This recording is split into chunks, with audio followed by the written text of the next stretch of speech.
بسم الله الرحمن الرحيم. مشاهدينا السلام عليكم ورحمة الله وبركاته، وأهلا بكم في هذه الحلقة التي نتناول فيها الخطاب الخطير الذي وجهه الرئيس الفرنسي ماكرون للشعب المغربي، وظاهره أنه يقول: أيها الشعب المغربي، أريد أن أساعدكم وأنتم في حالة جوع وفقر، ولكن ملككم يرفض هذا. لكن الرسالة المبطنة هي تهديد لملك المغرب، إما أن تسمح بنشاط المخابرات الفرنسية على الأراضي المغربية وتمويل الجواسيس المغاربة الموجودين داخل الشعب المغربي، أو سأكلف الإعلام الفرنسي بشن حملة ضدك. وتعالوا نرى خطورة العبارات التي قالها ماكرون، وأيضا التصريحات التي قالتها وزيرة خارجيته، وكذلك ما قاله الإعلام الفرنسي، لنكتشف أن هناك حملة منظمة من جانب ماكرون هدفها إسقاط الملك في المغرب. تعالوا نبدأ. حضراتكم طبعا ماكرون ظهر اليوم في فيديو نشره على حسابه على تويتر، توجه فيه مباشرة إلى جميع المغربيين والمغربيات، توجه إلى الشعب متخطيا الملك، سنسمع الآن، ويقول: أنا معكم. أنت مع مين؟ أنت بتضطهد المسلمين والمسلمات في فرنسا، أنت أغلقت المساجد، أغلقت المدارس، أنت نزعت الحجاب من على رؤوس المسلمات، أنت كشفت عورات المسلمات، أنت منعت العباءة عن المرأة المسلمة، وتصر أن الرجل المسلم يكون ديوث وزوجته تسير ترتدي ملابس أوروبية وهذه الأمور. فعن أي شيء يتحدث ماكرون وهو بيضطهد المسلمين والمسلمات عنده في فرنسا؟ ثم يتحدث للشعب المغربي: من أنت أصلا؟ طيب، المهم هو بيتحدث للشعب المغربي ويقول جملة خطيرة جدا. قال إن إحنا فرنسا بتقوم بتمويل جمعيات تنشط ميدانيا منذ اليوم الأول. يعني المخابرات الفرنسية عندها جمعيات خيرية. طبعا أجهزة المخابرات لما بتنشط صورة مستشفيات، في صورة جمعيات خيرية، ويقول: نحن قدمنا لها 5 ملايين يورو. فهو هذا الخطاب هو تهديد لملك المغرب: افتح المغرب للمخابرات الفرنسية وإلا هنعمل حملة. هم عملوا حملة غير ذلك. فكلام في منتهى الخطورة جدا. يعني هو لا يقدم مساعدات للمغرب ولا شيء، لا، هو يقدم نشاط للمخابرات الفرنسية، ويقول: لدينا الإمكانيات لذلك. يعني احنا تعالوا يا شعب المغرب نجندكم، هنوفر لكم وظائف، نحن كفرنسا نحتاج جواسيس جدد داخل المغرب. هذا هو معنى كلامه يعني.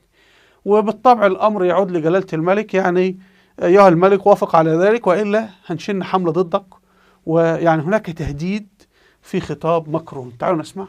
Bonjour, je voulais m'adresser directement aux Marocaines et aux Marocains. La France est solidaire, la France se tient à vos côtés. Je voudrais avoir des mots très simples. J'ai vu beaucoup de polémiques ces derniers jours qui n'ont pas lieu d'être. Nous sommes là. Nous avons la possibilité d'apporter une aide humanitaire directe. Nous sommes à vos côtés aujourd'hui. Nous sommes aussi à vos côtés en finançant des associations qui interviennent depuis le premier jour sur le terrain et nous continuerons de le faire. Je les verrai d'ailleurs moi-même dans quelques jours.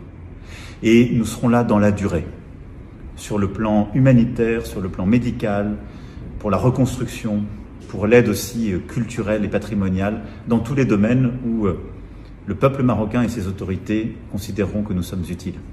C'est évidemment à Sa Majesté le Roi et au gouvernement du Maroc, de manière pleinement souveraine, d'organiser l'aide internationale. كي نفك الرموز السرية في خطاب ماكرون، نذهب إلى تصريحات الوزراء الفرنسيين لتتضح الصورة. هنا مثلا في قناة الحرة الأمريكية الخبر يقول إن باريس تقدم 5 ملايين يورو لمنظمات المجتمع المدني بالمغرب، يعني لأجهزة المخابرات أو فروع أو مكاتب المخابرات الفرنسية في المغرب. في تفاصيل الخبر، أعلنت وزيرة الخارجية الفرنسية كاترين كولونا أن فرنسا تريد تقديم مساعدة ب5 ملايين يورو للمنظمات غير الحكومية، يعني مكاتب المخابرات الفرنسية في المغرب، كي تشارك في عمليات الإغاثة في المغرب. وقالت الوزيرة الفرنسية أن هذه المساعدة مخصصة للمنظمات الإنسانية التي تنشط على الأرض في المغرب، سيتم تخصيصها من احتياط وزارة الخارجية الفرنسية. وأن العديد من المنظمات غير الحكومية التابعة لفرنسا يعني تعمل بالفعل في المملكة، طبعا بيتجسسوا من أجل مساعدة السكان على مواجهة التداعيات الكلام التافه اللي ملوش قيمة، اللي هي طبعا بيغطي تجسسهم يعني.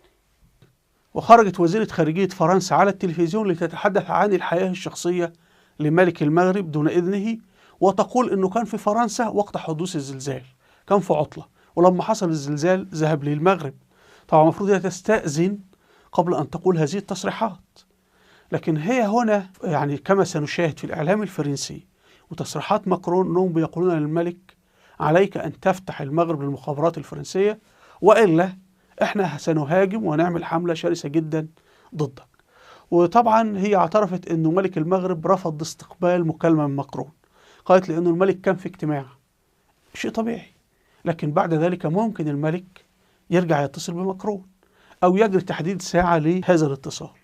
لكن هناك مشاكل فيما يبدو وعمليات تهديد متبادلة كما سنشاهد. تعالوا نسمع الوزيرة الفرنسية. Le président de la République a échangé à de nombreuses reprises avec le roi du Maroc. J'ai eu moi-même mon homologue encore longuement hier. Le président de la République a parlé au roi du Maroc depuis. Ils ont échangé. Le roi était en réunion de crise quand le président cherchait à le joindre. Et comme il l'a dit hier, ils ont échangé depuis. Comme le président l'a dit, je ne peux pas être plus précise qu'il a été. Le roi, dit-on, était en France d'ailleurs au moment du séisme? Je crois qu'il était dans notre pays, qu'il est rentré samedi, a présidé une réunion de crise avec, vous l'avez vu, tous ses ministres autour de lui. في نفس التوقيت الإعلام الفرنسي كله بدأ حملة شتيمة في المغرب وفي المنظومة الحاكمة في المغرب وغير ذلك، وكان هم هدفهم حدوث مظاهرات في تلك الفترة. هنا حضراتكم رسم كاريكاتير معبر أنه ماكرون يعني أمامه كلاب اللي هم الإعلام الفرنسي يعني، وكاتبين يعني إن لم يرد الملك محمد السادس على الهاتف فعلينا البدء بالهجوم. وبالفعل بدأوا حملة ضخمة جدا.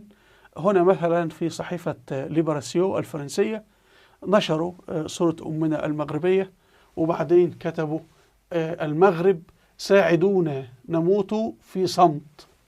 والذي سرق المغرب طوال 100 سنة هو الجيش الفرنسي وعملاء فرنسا الذين موجودين حتى اليوم في المغرب. ولا ننسى أنه حتى فرنسا سرقت الأموال وخيرات الشعب المغربي، سرقت دم الشعب المغربي.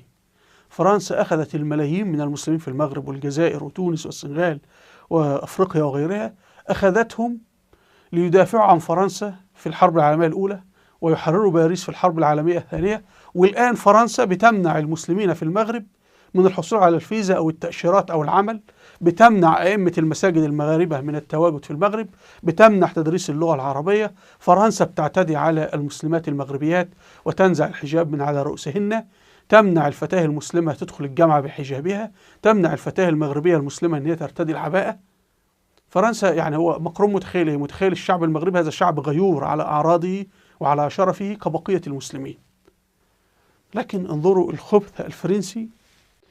هنا حضراتكم موقع هسبريس ده موجه للمغرب، يقول أن خطاب ماكرون هو شكله جديد للخطاب الاستعماري، وأن نشطاء يستنكرون كلمة ماكرون المباشرة للشعب المغربي. وجذور الأزمة بين المغرب وفرنسا تعود إلى ملف الصحراء المغربية، لأنه فرنسا تريد تقسيم المغرب وتقسيمها إلى مغرب وإلى صحراء وكلام تافه من هذا القبيل. وفي نفس الوقت فرنسا تشن حملة داخل الاتحاد الأوروبي لفرض عقوبات على المغرب بدعوى حقوق الإنسان. فرنسا طبعا تريد تدمير المغرب كي تستطيع السيطرة عليه واحتلاله. فرنسا تريد احتلال المغرب واحتلال الجزائر، وصدر عندهم قانون بهذا الشكل اللي هو لابد نفخر بالجيش الفرنسي وما قام به في المغرب وفي الجزائر وتونس، لأنه فرنسا بتنظر لهذه البلاد إن هي ملكها، وأنه يعني جرى طردها بشكل مؤقت منها، لكن يجب أن تعود مرة أخرى. هنا حضراتكم في التلفزيون الفرنسي المغرب ينهي مهام سفيره بفرنسا في سياق جفاء بين الرباط وباريس. طبعا الخبر ده حضراتكم في شهر فبراير الماضي يرينا المسألة وصلت لحد فين. أيضا هنا مثلا في الإعلام المغربي، هل يعترف الرئيس الفرنسي ماكرون بمغربية الصحراء أم يواصل التغريد خارج السرب؟ طبعا أنا ما أخشاه أنه يجري تقسيم المغرب من الداخل، لأن الدستور المغربي هذا دستور يعني خيانة، يقول إن إحنا هنعمل مجلس اللغات، لغة مش عارف حسانية ولغة عربية ولغة كذا ولغة كذا ولغة كذا، فيريدون أن يقسموا هذا شعب واحد مسلم لغته لغة القرآن الكريم، يتحدث بلهجات متعددة بلغات متعددة، لكن اللغة مثل إشارات المرور يا جماعة، يجب أنها بتكون موحدة. ولذلك لغة الطيران في العالم كلها لغة موحدة اسمها اللغة المشتركة أو اللغة الرسمية، لكن هم يريدوننا أن نعيش في فقر. لأن اليوم لو حولنا اللهجة المصرية اللغة مستقلة، أنا لن أستطيع أعمل في السعودية ولن أستطيع أعمل في المغرب، ولن أستطيع أعمل في الجزائر. وإذا كتبت كتابا يعني اليوم، لماذا يفهمني الشعب المغربي المسلم؟ لأن أتحدث لغة القرآن الكريم. لو تحدثوا باللهجة المصرية كثير جدا من المسلمين لن يفهمونني أصلا. فلا بد من اللغة المعيارية أو اللغة القياسية، وهذه مسألة متفق عليها. فالمؤامرة شغالة على المغرب، من داخل المغرب عملوا اللافتات بأكثر من لغة، وهذه كارثة لا داعي لها. مفروض اللافتات باللغة العربية واللغة الإنجليزية فقط. المهم، مؤامرة كبيرة جدا لتقسيم الشعب المغربي عرقيا ولغويا. ونقول نحن الله سبحانه وتعالى، الله يقول في القرآن الكريم: هو سماكم المسلمين. فلا تنجروا وراء نزعات عرقية ولا نزعات لغوية ولا هذه الأمور. احنا الله شرفنا بالإسلام، وشرفنا بالقرآن الكريم، وشرفنا بأن يكون بيننا لغة مشتركة. لابد نختار لغة مشتركة، يا الفرنسية يا العربية يا الإنجليزية. هذا الذي يحدث في كل دول العالم. فاحنا ربنا شرفنا بلغة القرآن الكريم. أرجو مشاهدينا أن تكون الصورة قد وضحت.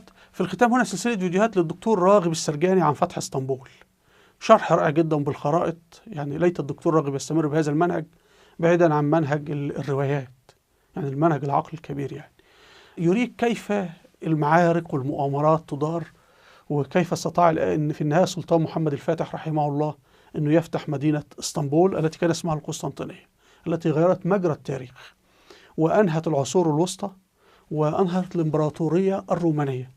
وهذا كان حلم الرسول صلى الله عليه وسلم، لما الرسول في صحيح مسلم بشر في 5 أحاديث بفتح القسطنطينية.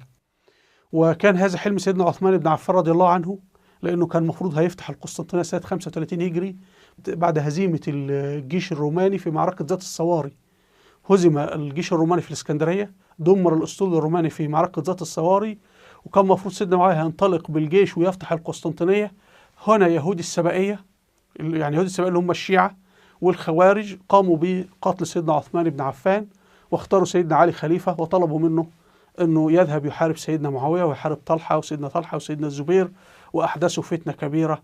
فللأسف ضاعت فرصة فتح القسطنطينية أو اسطنبول، والأمر تكرر. يعني أنت لما تجد أن في عهد الدولة الأموية كل ما جيش المسلمين تتجه للفتوحات، الشيعة والخوارج كلاهما يبحثون، مثلا الشيعة يبحثون عن سيدنا الحسين، يقولوا تعالى نجعلك خليفة وتعالى نحارب أهل الشام. يبحثون عن كذا وتعالى نحارب كذا. الحجاج يفتح الجيوش، يرسل الجيوش لفتح باكستان وأفغانستان وكذا. الخوارج يحاصرون قصره في الكوفة وهو ليس معه جيش. يعني خيانات وغدر طول تاريخ الدولة الأموية، ورغم ذلك فتحت الكثير جدا. لكن كل الخيانات والغدر، الطعنات من الظهر التي جاءت من الشيعة ومن الخوارج طوال 80 سنة هي التي حالت دون أن الدولة الأموية تفتح كل العالم في تلك الفترة. أرجو الاستماع لهذه الفيديوهات مهمة جدا. هنا في فيديوهات على اليوتيوب أرجو مشاهدتها. أسفل الفيديو رابط صفحتي على الفيسبوك وتويتر، رابط قناتي على التليجرام، أرجو الاشتراك في القناة. هنا قائمة فيديوهات الوثائقية التاريخية، أرجو أن تشاهدوها لأمانة في مجال التاريخ. أرجو منكم الاشتراك في القناة بالضغط على هذا الزر. وإلى اللقاء، والسلام عليكم ورحمة الله وبركاته.